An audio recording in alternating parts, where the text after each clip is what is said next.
never mix work with your other half, but our next guests are proving otherwise. Former Prime Minister and a man who was caught up in some sleep, Rishi Sunak and his wife Akshata have swapped number 10 for some numbers mission. Together, they've launched the Richmond Project, a new charity aimed at making maths less scary and more accessible. And they're with us now on the sofa. Welcome, both of you. Good morning. Akshata, we've never had you on the sofa before. Oh, I am so excited to be here, Alison and Dermot. It's nice to have you with us. Thank you for having both of us. Yeah, no, good to be back. Oh, it's lovely to see you both. We've got to ask the question, what is life like now? Because you're looking very refreshed. What is life like now that you're no longer Prime Minister? You can spend more time with your lovely wife. What's life like? Well, maybe I'll start because I've been lucky to have him home more. Oh. Certainly more sleep. Yeah. The girls are thrilled to have him home most of the time. The dog is happy to go on walks, although Rishi has this great energy and intensity, and he brought that to the job in number 10. And now he brings it home, and it's great most of the time, but it's exhausting because we just can't keep up with all of the various things that he wants to do and explore. But it's lovely because we get to spend more time together, we get to be at home up in Yorkshire together more, and we just have some time to think and reflect. And we're here today to talk to you about some of that. Of course. But what was that initial decompression like for you? Like, how hard is it to go from literally getting up and just being so focused on so many different things, and you're going to bed probably not getting more than 6 hours sleep if you're lucky, I'd say, and then repeat to that just every ex-Prime Minister talks about it. It just goes away overnight. Yeah. And I think I channeled that energy, as Akshata said, into home, which was not always a great success. So there's only so many times you can resort out all the cupboards and all those things. or get involved with the girls' skincare routine. Yeah. And I thought it was really exciting because one of the things I missed was the great thing about number 10 is you have a very short commute, right? So you just kind of walk down one flight of stairs from your and then from you're at work to the office, and obviously I missed that. But then I thought that's great because I can take the kids to school, and they'll be really excited. We can spend quality time. Very quickly, it was clear they were not that interested in having me drop them off at school. So they're now teens, and they're like, oh, well, Dad's not cool. Why is he dropping us off at school? So, you're like, no, I am, man. Do you know what? The job I just did. It does come back when they're in their 20s, though. They think you're cool again. Oh, really? My son put on Instagram the other day that I'm cool. No, he didn't. He did. That's impressive. He said my mum's quite cool, so I'm going to tell R2 that tonight. It will happen, don't So worry. listen, you unveiled the Richmond Project back in March. Tell us, just to give us a recap on what it is and where you are with it now. Yeah. So I'll start. So it's first of all named... I love the way you said that. It wasn't like a discussion. We know who's in charge. We know who's in charge. So first of all, the name is after Richmond in North Yorkshire, which is our home. Lovely. And a beautiful part of the world. And the mission is simple. It's transforming lives using numbers. And what does that mean? It is a way to make sure that everyone, no matter where you live, what you do, what age you are, you feel comfortable using numbers in your everyday lives. So we want to break down barriers to numeracy, and we want to build confidence with numbers. I think you'll all agree we either know someone or ourselves even feel sometimes, gosh, I'm not a numbers person, right? Well, we tend to say that. And for good reason, because there's a confidence issue there. And what we want to do is work together and create a sort of cultural change around how we as a society approach numbers. That's such a good point, because it's like all these things with schools, like these things have to evolve, right? So you have to teach things in a different way. Yeah. Whether it's the percentage you need to add onto your invoice, or whether it's, everyone at some point... Discount on a holiday. Right, or the tax you've got to pay, or, all these things are going to have... Everyone's got to have some degree of numeracy with them. And that's the point, Emma. You just gave a couple of examples. Numbers are everywhere in all of our lives, every day.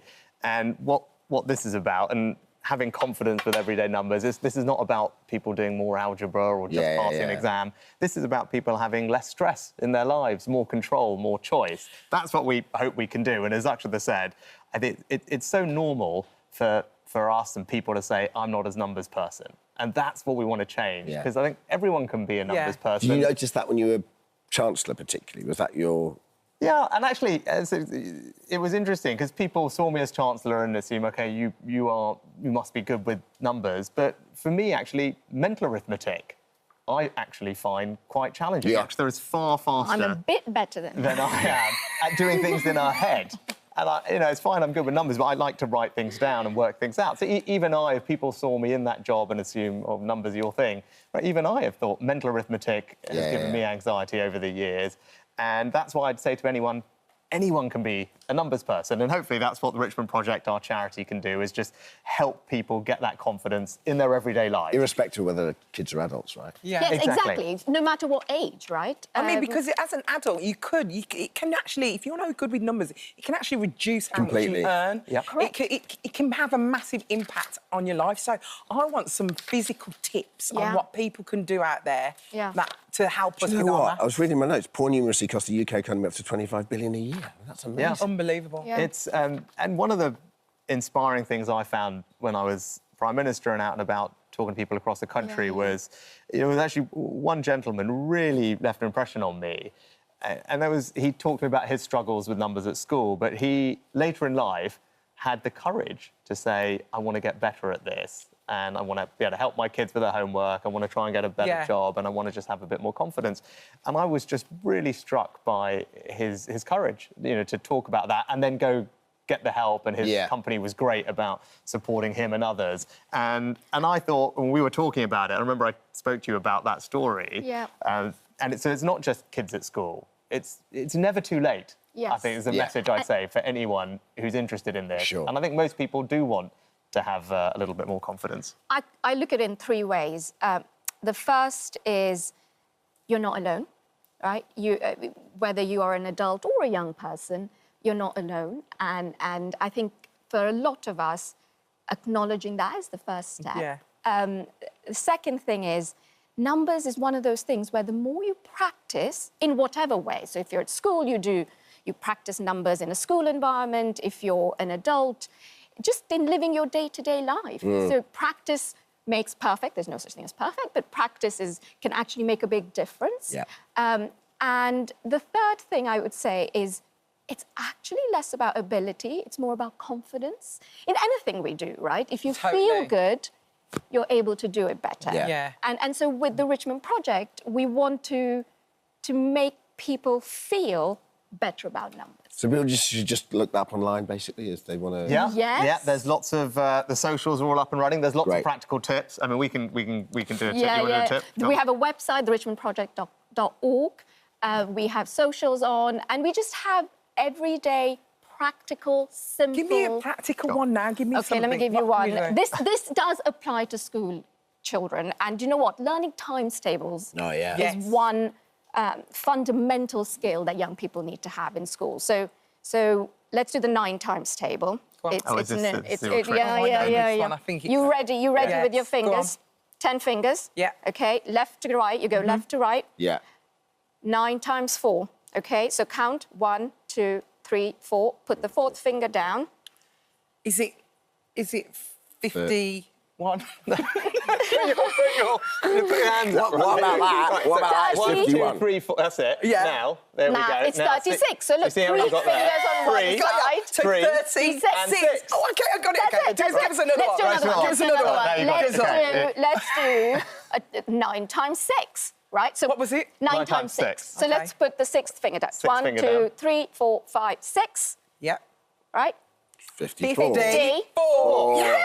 So Isn't that good. great that you can do it on your fingers? You don't need a calculator. Brilliant. You don't need to memorise it. But I tell you another one, because you were talking about kids and parents and adults. You can find shapes in every bit of your life. So if you've got little ones at home, so the next time you get pizza for takeaway, just do shapes with your kids. The pizza box, square. It's a good idea. Right? The pizza slice, triangle. The plate, circle. Your kitchen roll, right, is a rectangle. It's just life. And it's just life. Use life in your... And this And is the it's thing. just trying to get into the habit with your kids. In the same way, we all know it's good to read with your kids. And Yeah. we all try and do that when we have little ones. It's just trying to think, where can I bring a bit of numbers into those conversations? Or shapes, for example, when you're having your takeaway pizza. Amazing. See, before we play our game, oh God, we have to ask you a little bit about politics. And I know you don't want to get down too many rabbit holes, but in terms of how popular Reform are in the polls right now, what would you do if you? I know you don't want to give anyone advice, but how would you combat that? Like, how do you speak to people who feel disenfranchised? I guess. Yeah. Look, the one thing I'd say is, I think we've seen over the last few years, politics is pretty unpredictable. Yeah. Right. And so it's hard to predict what's going to happen in 4 weeks, let alone 4 years when the next general election is. So people should bear that in mind. And I think, look, it's evident there's a lot of frustration out there. And actually, that's why I was pleased to see an announcement today, the government continuing some of the plans we put in place to invest in communities up and down the country.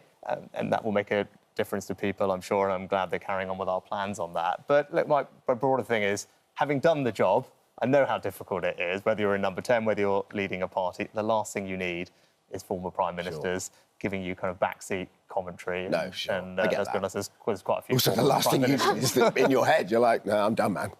Let's get the The picture last of him thing I cracked need out. is Mr. and Mrs. OK, there's your We paddle. can't do each Okay. other. So basically, Wow. I'm going to Right, read here out we go. some Okay, these are statements, and you have to fancy. decide whether I it's love how Rishi she or gets all the Akshata. glitter. She looks amazing. Yeah. And you just get that dry blueberry. Richie's like, I actually missed number 10. OK, so who said I love you first? After 3, 3, 2, 1, hold. Oh, Richie! Oh, was it quite Well done. soon? Quite soon. Was Whoa. it? Straight away? And yeah. He wears his heart on his sleeve. And then when did you say it? Not Quite soon. a bit later. Oh, good. You've got to keep them waiting. So harsh. Got to keep them waiting. Go on, next. You thought he was a nerd when you first met him, didn't you? Oh, gosh. And now? He still There is. it is. Who's more competitive? 3, 2, I know who 1. this is. Up. Oh, you both disagree. Trouble in paradise. Who spends more money on shoes? 3, 2, 1. Right. Oh, it's you. Of course it is. Of course it is. Those Who's the go-to parent for maths homework? 3, 2, 1. Absolutely. Oh, yeah, you were Oh, really yeah. good. You're a very good teacher as well. Oh, Yeah. you're very lovely. Are they like, Dad, can you just go and get Mum? Yeah, Yeah. they do. Literally say that. 100%. Who's most likely to win an argument after 3, 3, 2, 1? I know this. Oh, they're struggling. They don't argue. Plenty. Depends on the argument. Go on then. But in general. Disagree. Win the argument. Disagree. OK. Who's most likely to order a takeaway after a night out? 3, 2, 1. Always. Even when it's not a night out. Disagree again. What? You think? Oh, sorry. Oh, yeah, yeah. Oh, yes. Yes. Sorry. Definitely not. No, that is No, me. takeaway What's your queen over go-to there. takeaway? It's not pizza, Oh, is it? it's Nando's. Nando. Oh, I love Nando's. Yeah. Medium, or would you go Yeah. for lemon? We go She's not for a lemon spicy girl. sometimes. She's not Oh, a we go lemon for girl. spicy. Yeah, hot. yeah. Our eldest goes for spicy. Yeah. Our youngest goes for lemon. Oh, I'm a medium. And then, we stick in the middle. You go medium. Medium every time. Delicious. Who's better at karaoke? Me. Show us. Oh, you both disagree. You both think both it's you. went for each other. What's your go-to song? Oh, gosh. It's Michael Jackson. I love Michael Oh, Jackson yeah, songs. nice. Yeah. I wanna rock with you. Love it. What about you? I would probably do Stand By Me. Oh, tunes. Stand classic. by me. Benny I'm loving King. this. Have we got one more? Yeah. Who would last longer on a desert island? 3, 2, 1. Probably. Oh, you're both loving each other. okay. off. Yeah, exactly. All right, last one. Who's most likely to get a tattoo? Oh. 3, 2, 1. Really? Yeah. What would you have? And where would you have it? Oh, this Oh, I'm interested to listen to this. I might get a lotus. I think they're beautiful flowers. And I think lotuses thrive in muddy waters. Some meaning about life and all that. And I would get it on my ankle. On your ankle? Rishi would get a tattoo of the Southampton football team. There Yeah, we go. that's That's it. exactly Same time. what I would do. But Where would yeah. you put it? I mean, what do you probably arm? Is that Arm. Go for the arm. After I've been Love in the it. gym and kind of Andy Peters style, buffed up, and then, yeah. Did you like Mr. and Mrs? It's good. This is Love good. it. Gosh, it really does. Can we take keep us- these? Play it at home. Right, we're taking Yeah, these well, home. Play at home. Friday Very night kids. sorted. Yeah, I want to thank get you. some for the kids and then just turn Rishi, it into... thank you so much for joining Best us. of luck with the writ as well. Yeah. Thanks for having Thank us. you. Good luck with the It's been Richmond great. Project. Thank you so Lovely, much for thank you. visiting our This Morning YouTube channel. We upload new content every single day, so go ahead and hit that subscribe button, and we'll see you in the morning.